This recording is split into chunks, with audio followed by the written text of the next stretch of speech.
कशाचं उत्तर तसं आहे की म्हणून त्याने आतापर्यंत त्याला वाटलं असतं माझी जनता आहे, त्याने त्या केशेच आई बहिणीच्या मागे घेतले असते. त्याने पोलिस बाजूला सारावेत, सागरचा दरवाजा उघडावा, यायला तयार. पण सगळ्या सोयऱ्यापासून सुट्टी नाही. आणि आता विनंतीपूर्वक सांगतो शिंदे साहेब आणि देवेंद्र फडणवीसला, तुम्हाला संधी आहे. मराठ्यांचे नाराजीचे लाट अंगावर घेऊ नका. सगळ्या सोयरीची अंमलबजावणी करायच्या मागा लागा तातडीनं. तुम्ही काल जे केलं ते चांगलं केलेलं नाही.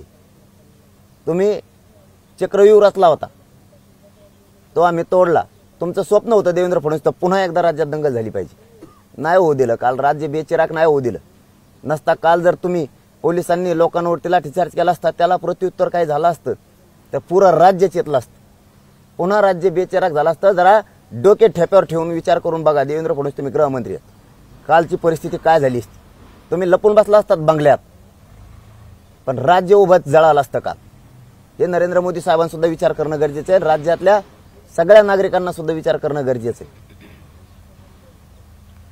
तुमच्या विरोधात 2 गुन्हे दाखल झालेले आहेत बीड जिल्ह्यामध्ये. एक अंबळनेर पोलीस स्टेशन आणि एक शिरूर पोलीस स्टेशन.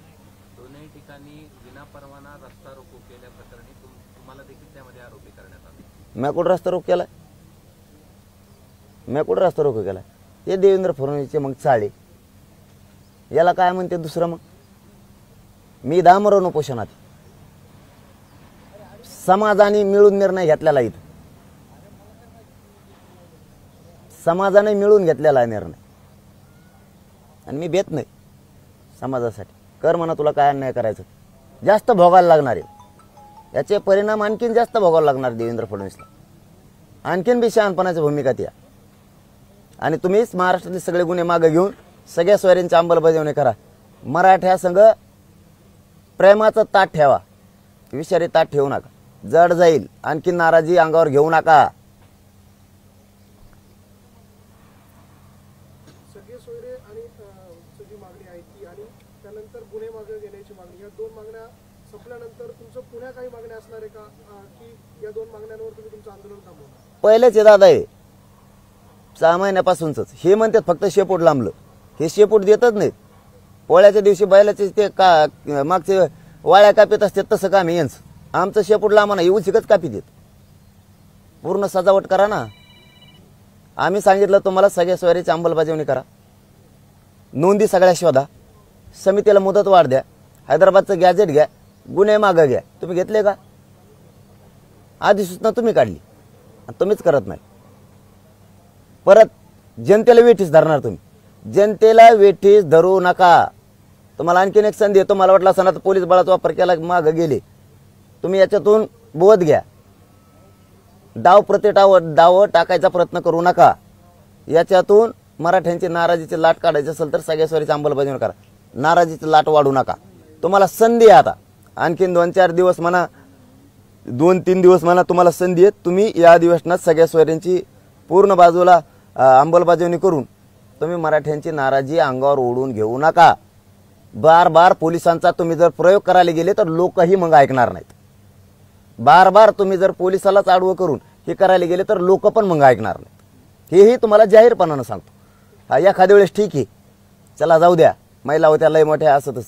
तुम्ही प्रत्येकच वेळेस खोड काढायला जाताल तर प्रत्येक वेळेस जनता ऐकून घ्यायला मग मोकळी नाही. गुन्हे कुठल्या मागे घ्यायचे? अंतर्वलीमधले की जे पुऱ्या राज्यातली त्यांनी शब्द दिलेला आहे. बीडमध्ये ज्या पद्धतीने घरं झाले, लोकांच्या घरांमध्ये घुसून हल्ले करण्यात आले, ते पण गुन्हे मागे घ्यायचे की फक्त अंतर्वलीमधले घ्यायचे? आमचं म्हणणं आहे आम्ही त्याचं समर्थन केलंच नाही. निष्पाप गुतेलेले बाहेर काढा. निष्पाप गुतेले ते माणसं त्याच्यात नाहीत. ते दूध एकाले बिडून आले तर त्याचं नाव टाकलंय तुम्ही त्याचं, आणि खरे गेले पळून. जे सीसीटीव्ही मध्ये दिसतंय ते हो ना, आम्ही तेच सांगतो ना, खरे गेले पळून. गोरगरीबा धरले. सीसीटीव्हीत काय आला तिथे दूध विकायला धरले तुम्ही, तेच दिले टाकून मध्ये. हाटेला जाळणारे कुठे आहेत त्याचे पाहुणे? हाट लावून पडल्याला कुठे? छगन भुजबळांचा स्टेटमेंट आहे की जरंगीच्या आंदोलनाला लोक कंटाळले आहेत. तू काल रॅलीत यायला पाहिजे होतं. तुला कळालं असतं म्हणा. कसा चतमा बिन धोतर बी ओलं होतंय, मग तुला कळलं असतं. काल रॅली कशी होती म्हणा, 7-8-10 किलोमीटर मराठी, आणि ते बी चालता चालता सांगितलेलं होतं. मुंबई पोच जर येऊन दिलं असतं ना, मग तुला कळलं असतं धुरण जाळ कसा. तू यावल्यानंच चाललो होतो मी. हो, तो हा यावल्यानंच चाललो होतो. कसा धोरण जाळ असतो तुला कळालं असतं. पण आम्ही कायद्याचा सन्मान केलेला आहे काल. याचा पुरेपूर फायदा देवेंद्र फडणवीसने उचलावा आणि मराठ्यांची नाराजी दूर करावी आणि सगळ्या सोयऱ्यांचे करावा. बार बार जर तो प्रयोग करायचा प्रयत्न केला, आंतरवालीत एकदा झालं, तुम्ही इकडं करणार तिकडं, मराठी ऐकत नसतात. मग तुम्हाला हे जाहीर सांगतो. हा, तुम्ही बार बार जर तेच काय म्हणतात ना, शिळ्या कढीला जर तुम्ही उतू आणायला लागले बार बार, लोक नसतात ऐकत. मग घ्या समजून घ्यायचं असलं तर. आणि मी काय हटत नाही, मी निष्ठा ऐकू शकत नाही, 10% मी घेऊ स्वीकारू शकत नाही. मला पाहिजे तो ओबीसीतून पाहिजे आणि सगळ्या स्वाऱ्यांचाच पाहिजे. मी माझ्या मराठ्याला आंध्रात ठेवू शकत नाही. तुम्ही इथं बंदी घातली, मी 2 दिवस उपचार घेऊन मी जनतेत जाईल, दर्शनाला जनतेच्या. मला अधिकार आहे. मी चाललो गावोगावी मराठा बांधवून तुमच्याकडे यायलो. पाटील, या तिन्ही राज्य आहेत, त्यांनी जे दडपण आणायचं होतं, जे षडयंत्र रचायचं होतं, जे तुम्ही सांगितलं, आता पुन्हा कैफियत त्यांच्याच दरबारात जाणार आहे, पुन्हा मागणी त्यांच्याच ह्याच्यात होणार आहे. त्यांच्यावरच आरोप केले तुम्ही विष प्रयोगाचे. संचारबंदी त्यांनीच लावली, तुम्हाला मुंबईला जाण्यापासून त्यांनीच रोखलंय, त्यांनी कशा आडकाटे आणल्या हे सगळं तुम्हीच सांगितलं. आता सगळ्या सोयऱ्यांची अंमलबजावणीसाठी पुन्हा आपल्याला त्यांच्याकडेच जायचं. आम्हाला काय जायचं, आम्ही आमचं आंदोलन, त्यांना गरज असली ती येतील. 16 दिवस नाही आले ती, असली जनतेची गरज येतील. आम्ही आमच्या लोकशाही मार्गाने आंदोलन आमचं सुरू. फक्त मध्ये थोडा आता 4-2 दिवसाचा गॅप टाकू, आम्हाला थोडा उपचार घ्यावा लागतील. आम्ही आमच्या याने व्यवस्थित करू ना, काही अडचण नाही. सरकार किती दिवस आता, 12-13 दिवस. मग जनतेच्याच हातात आहे. आमच्या 5-6 मोठ्या जातीवर काय अन्याय झाले आम्हाला माहिती आहे. मग म्हणून सांगतो, आणखीन चान्स आहे, चान्स व्हायला घालू नका. मराठ्यांची नाराजी धुवून काढायची असली तर सगळ्या स्वारीची अंमलबजावणी करा. मराठ्यांची पुन्हा जर नाराजीत लाट उसळली, मी बोलतो हे प्रत्येक वेळेस खरंच होत असतं, तर तुम्हाला गैस नाही तुमची. आणि बार बार पोलिसाचे आडून तुम्ही अडवायचा प्रयत्न करता. मराठी तरी किती दिवस सहन करते? सहन करायच्या काही मर्यादा असतात का नाहीत? तुम्ही आमचाच अंत बघायला लागलात. सहन करायच्या काही मर्यादा आहे? राज्य देवेंद्र फडणवीसांनी बेचिराग करू नये. पाटील, एक अशी चर्चा सुरू आहे की तुम्ही सरकारला अडचणीत आणण्यासाठी लोकसभेला 12 मराठा तगडे उमेदवार उभे करणार असल्याची चर्चा सुरू आहे. आयला कोण हवं ते चर्चा करणार, त्याला काही काम आहे का नाही? इकडं आमचा काय फेसपाड आंदोलन करू राजकारण आपल्या डोक्यात नाही, कधी करणार बी नाही. आपल्या डोक्यातच नाही ना, तर याला मागत धवशील असतं तुमच्या सगळी शिटा पाडून टाकील म्हणून. ते डोक्यातच नाही आपल्या. सरकारनं 10% 12 दिवस सरकार राहिले आणि 12 दिवसानंतर तुम्ही काय भूमिका घेणार आहात? मग राजकीय भूमिका घेणार आहात? त्याचा अर्थ तसा नाही. 12 दिवस राहिलं म्हणजे तुम्हाला आज जी पॉवर आहे आमच्या विरोधात चालवायची, ती 12 दिवसांनी राहणार नाही. पुढे जनतेच्या डोक्यात काय असेल मी काय सांगू आताच. जनता काय करू शकते? काल आपण मराठा समाजाला संबोधित करताना आणि मराठा समाजाने आपल्याला विनंती केली होती की आपण पाणी घ्यावं आणि आपण उपचार घ्यावे. तुम्ही त्यांना असं म्हटलं की ज्या ज्या वेळेस असं आरक्षण जवळ येतं त्यावेळी तुम्ही मला भावनिक करता आणि भावनिक करून तुम्ही मला त्या आरक्षणापासून किंवा तुमच्या मुद्द्यापासून दूर घेऊन जाता. काल समाज सांगत होता त्यावेळेस तुम्ही ऐकलं नाही. तो शब्द समाजाला नाही म्हणलो, 2-4 जणांना म्हणलो मी. समाजाचा शब्द ऐकला आणि पाणी पिलोय. अर्थाचा गैरअर्थ होईल. ते 2-4 जणांना म्हणलो मी की प्रत्येक वेळेस जवळ बसून तुम्ही ते भावनिक करताय आणि समाजाने सांगितलं तुम्ही पाणी प्या, समाजाचं ऐकून पाणी पिलोय. मला टप्पे चांगले लक्षात येतात आणि कळते सुद्धा. आणि होतं तसं, कारण मी एखाद्याला भावनिक केलं तर आता तू नको जाऊ तर माणूस भावनिक होत असतो, किंवा हे कर तर माणूस ते केल्याने ते होईल तर माणूस भावनिक होत असतो. रात्रीचे डाव देवेंद्र फडणवीस असे रचले, ते उशिरा लक्षात आले. त्याला हे रात्रीच घडून आणायचं होतं. रात्र असताना, वैरेची रात्र असताना म्हणतात तसं, त्याला रात्रीच महिलांवरती हल्ला घडून आणायचा होता. 4-5 हजार महिला होते, 20-25 हजार लोक होते. आणि समजा त्या चकमकीत एकमेकाविषयी एकमेकाला प्रत्युत्तर दिलं असतं, माता मावल्या रस्त्याने अंधारात कुंकड पडल्या असत्या, पळाल्या असत्या, तर हे दुसऱ्यांदा डाग होता त्याला. आणि त्याच्यात राज्य किती चेतलं असतं, किती बेचिराग झालं असतं. कोणचा गृहमंत्री असा? तरी चला जाऊ द्या, तुम्हाला संधी आणखीन. तुम्ही सगळ्या सवारीची अंमलबजावणी द्या. मराठ्यांच्या नाराजीचे लाट अंगावर घेऊ नका. मी हे आमरण उपोषण आज फक्त स्थगित करतोय. मी उपचार घेतोय. याचं रूपांतर अंतरवालीत पुन्हा साखळी उपोषणात झालं. राज्यातल्या मराठ्यांचं म्हणणं होतं ते मी आज पूर्ण केलंय. आता मी जनतेत जाणार आहे. लोकांना संचारबंदी लावल्यामुळे इकडे येता येत नाही. 2-4 दिवस मी उपचार घेऊन मी गावोगावी लोकांकडे चाललोय, गावागावात ही घेतोय. महाराष्ट्रातल्या मराठा समाजाला विनंती, कोणी त्याची शिप्या फुलं हे काय लावू नका. मी गावात येतोय, आपल्याला एकमेकाशी संवाद करायचा, त्याच्यात उघड टाईम जातो, बोलायचं राहून जातं आणि सगळंच राहून जातं. मिरवणूक नाही, काय नाही, काय नाही. प्रशासन आणि सरकारला तुम्ही विनंती कराल का की 3 संचारबंदी लागू आहे, त्याचबरोबर 3 जिल्ह्यांमध्ये इंटरनेट बंदी आहे, तर ती उठवावी? त्यांना सांगतो बा उठा म्हणून. शेवटी मालक त्यांचे लय डेंजर आहेत, 3 राजे आहेत. एकदाच घोड्यावर एका मागे एक पुढं बसते तर मध्ये कोणी बसायचं टेन्शन आहे त्यांनाच. मागचा अडचणीत आणतो, पुढचा अडचणीत आणतो, ते अवघड आहे ती. आता मी तर काय सांगतो बा करा आमचं नेट चालू, नाही केलं तर लोकांना पुढचे येतं आम्ही करू. आणि आणखीन दुसरं काय संचारबंदी उठायची असली तर एकट्या आंबाडतच लावली, जसं काही झालं काप्या झाल्यात. अरे गृहमंत्री तरी नाराजी काढा, नाराजी निघाल तुमची समाजावरची. हे आरक्षण दिल्यावर ह्योच समाज तुम्हाला डोक्यावर घेऊन नाचल. तुमचं समाजाचं आमचं काही शत्रुत्व नाही, पण ओबीसीतून आरक्षण सगळ्या स्वरात घेतल्याची सुट्टी नाही. किती नाटकं केली तरी अजिबात नाही. हा त्याच्यातून तर हटतच नाही. सुसंस्कृत महाराष्ट्रामध्ये आपण जी काल एकेरी भाषेचा वापर केला ते योग्य आहे का, अशा प्रकारचा प्रश्न सत्ताधारी आता उपस्थित करतात. सत्ताधाऱ्याला कामच काय, सत्ताधारी म्हणणार विरोधकाने आंदोलन बसलं आणि आंदोलक म्हणणार ते विरोधक म्हणणार सत्ताधाऱ्याने बसलं. एकेरी उल्लेख करायला आत्ता पोतवर गोड लागलं ऐकून घ्यायला आमची स्वच्छ भाषा किंवा गोडीचं बोलणं.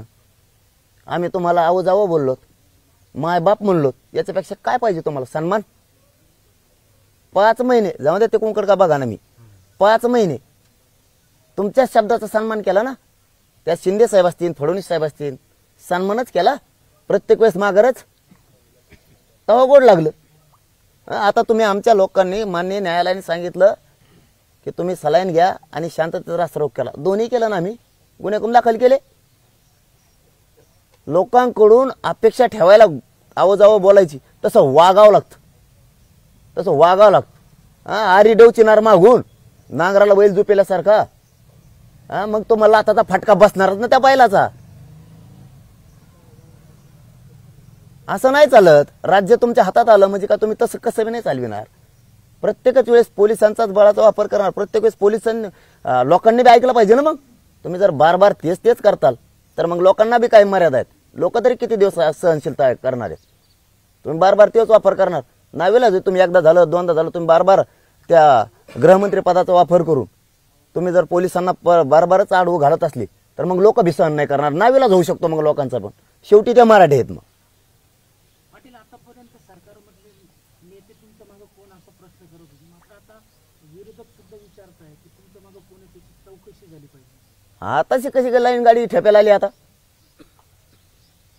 आता याचा अर्थ सत्ताधाऱ्याला मेळ लागा ना आणि कोणालाच नाही. आंतरराष्ट्रीय दर्जात घुसता का म्हणा. तिकडा कुणी असला तर एखादा तिकडे जाता का? अमेरिका, कॅनडा, हाँगकाँग असं काय तिकडे जाता का? जरा येता का? जरा उड्या हाणून तिकडून इमान फोकाटच येतो. मला आमच्याच पैशाच आहे काय राव. यांनाच लाज वाटली पाहिजे. अरे एवढी मोठी जनता उठली, कधी नाही 70-80 वर्षात उठली. एवढा मोठा उठाव झाला. बारीक 3 वर्षाच्या लेकरापासून 90 वर्षाच्या 92 वर्षाच्या म्हाताऱ्या माणसं सुद्धा घोषणा द्यायला लागली.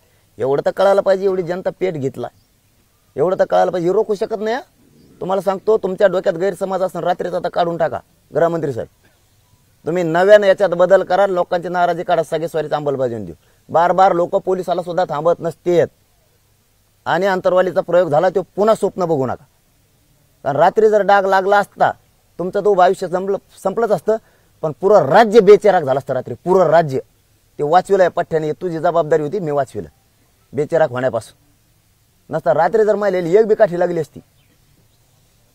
5,000 महिला होत्या आणि 25,000 लोक होते.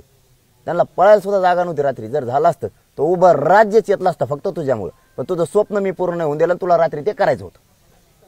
आणि माझ्या कोण गोडी गुलाबीची अपेक्षा असली, एकेरी बोलू नाही आणि मी आवजावं बोलावं तर सगळ्या स्वारीची अंमलबजावणी करा.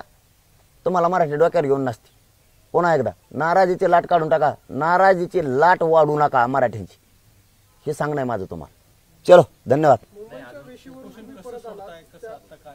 हे आमच्या महिलांकडून पाणी घेतो, आंघोळ करतो आणि दवाखान्याला जातो. नाही आता आता जे 2 गुन्हे दाखल झाले आहेत त्यावरून असं दिसतंय की प्रत्येक ठिकाणी तुमच्या विरोधात अशाच प्रकारचे गुन्हे दाखल केले जाऊ शकतात, कारण की तिथं तुम्ही उपस्थित नव्हतात. म्हणजे पूर्वी जसं राज ठाकरेंच्या विरोधात तोडफोडीच्या सगळ्या महाराष्ट्रभर गुन्हे दाखल गेले होते, तशाच पद्धतीनं रास्ता रोकोच्या संदर्भात तुमच्या विरोधात अशा प्रकारचे गुन्हे दाखल होऊ शकतात असं या गुन्ह्यावरनं दिसतंय. त्यावर तुमची काय प्रतिक्रिया? त्यांच्या हातात आहे सत्ता कशी चालवायची, इंग्रजासारखी चालवायची का निजामशाही पद्धतीनं चालवायची, गृहमंत्र्यांच्या आणि मुख्यमंत्र्यांच्या हातात आहे. दोघं ठरवतील कसं करायचं ते. पण लाट पुन्हा उसळणार मग राज्यात तुमच्या विरोधात नाराजी, हे सुद्धा लक्षात ठेवा. पाटील आज अजय बारसकर महाराजांना बोलवा ना, पत्रकार परिषद घेतली, बोलवा. पुन्हा पत्रकार परिषद घेतली. तुम्ही त्यांची माफी मागावी असं म्हणलं. चला बोलवा ना.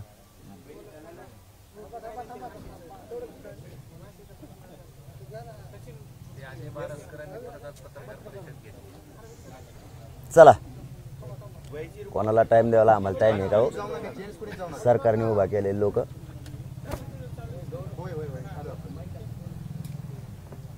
बारसकर बद्दल नो कमेंट.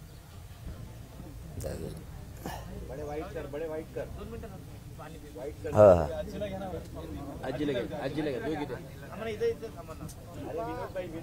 आणि दुसरी एक विनंती आहे, आता साहेब होते ना, खांबे साहेब होते ना इथं,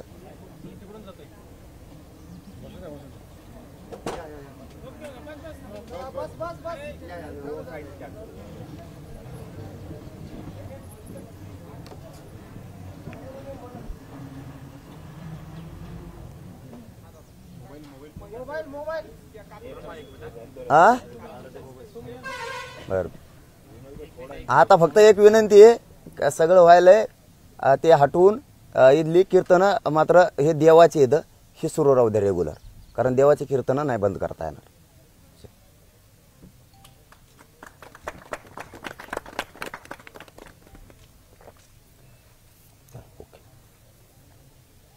चला भाऊ, धन्यवाद. सगळ्या पत्रकार बांधवांना मनापासून शुभेच्छा. धन्यवाद. नको बाबा, मग लय हुकत आहे ते, तुम्ही खुणीला मला कळालंय, पण लय मेळ हुकत आहे. बोलून जावा. हे तुमचं तिसरं उपोषण तुम्ही आज 17व्या दिवशी मागे घेतलेलं आहे. 3 तगडे उपोषण केले. हा सगळा इतिहास बघताना कसं वाटायला लागलं? तगडे उपोषण केले, हे 17व्या दिवसाचं स्थगित करतोय आणि याचं रूपांतर साखळी उपोषणात केलंय. इथंच रोज 4 मुलं इथं बसणार आहेत आणि राज्यभरातही मी आव्हान केलेलं आहे की शांततेत साखळी उपोषण करायचे. तिन्ही उपोषणात माझ्या समाजाला न्याय मिळवून दिलेला आहे. एकही वायाला जाऊ दिलेलं नाही, एकही. सगळ्या याच्यात यशस्वी सगळ्यांना करून दिलेलं आहे. आजचं आता मी 1-2 दिवस 2-4 दिवस उपचार घेऊ, संचारबंदीमुळे समाजाला इकडे येता येत नाही, तर मी समाजाच्या दर्शनाला गावागावात चाललो. फक्त समाजाला विनंती आहे, सगळ्यांनी शांततेत काय करायचं तर करू द्या. सगळ्या सोयरीच्या अंमलबजावणी आणल्याशिवाय मी हटत नाही. फक्त तुमच्याकडे येतोय विचारायला काय करायची पुढची आंदोलनाची दिशा. चलो दादा, धन्यवाद. सगळ्या पत्रकार बांधवाचे सुद्धा मनापासून धन्यवाद.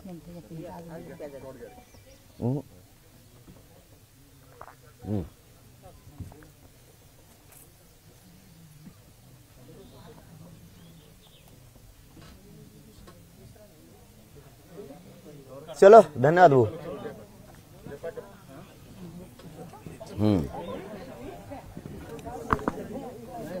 पाईपलाईन काढा. आवाज आलाय का?